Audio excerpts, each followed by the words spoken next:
literature is something very musical to me sometimes. That I had that with Bernhard very much, and it was some kind of music. Huh. So for me, I have the beauty of the words and also this musical thing about it.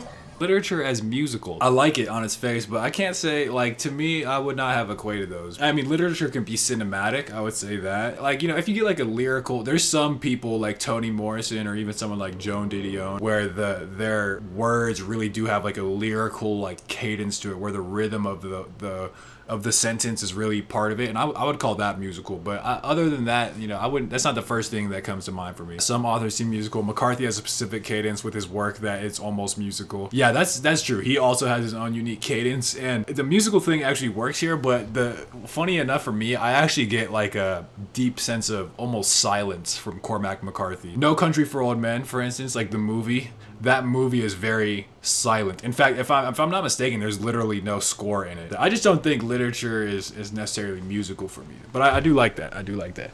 Some ecstatic passages that might get my brain going with music and visuals. See, okay, yeah, that's interesting. That's interesting. I mean, what's been enlightening for me too in having conversations like these is how differently people read, like down to the visual imagery. You know, I made that video at some point about what people picture when they read, because I don't picture anything except with some few exceptions. So, and then, you know, she describes it as musical, and you know, it's not that it's not even the right word, it's just that, I mean, for her, I'm sure it is. I was just saying for me, it doesn't, I wouldn't say it's like musical in my experience, but I'm sure for some people it absolutely is. Yeah, I love McCarthy's music is all about what happens between the notes. Yeah, I think that is on point. People often equate rhythm with music. I mean, I would say rhythm is probably like is at least one fundamental aspect of music. I wonder if that's what she means by that. You know, like the rhythm cadence of certain sentences and like, you know, the flow and things like that, or if it's like I forget who said it, but ecstatic passages that get my brain going with music and visuals. So that's interesting too, like music coming to mind in certain things, or even like, you know, Murakami from, you know, the books I have read, he's all about his music. I don't know if I would describe him as musical, but clearly I'm sure he would have a really interesting answer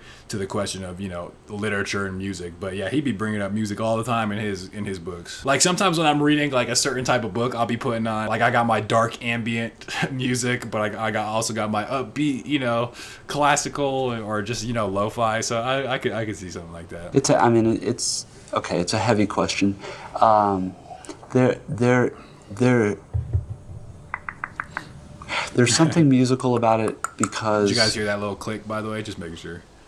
It has to do. Ooh, Pynchon feels like jazz to me. Love that. I have not read anything by Pynchon, but like literally, I have read like, you know, a couple pages just skimming through, and I can already feel. You said Pynchon feels like jazz. I feel like it's very discordant, going with the flow, deconstructed in a way. Murakami feels like jazz. Yeah, I could absolutely see that as well.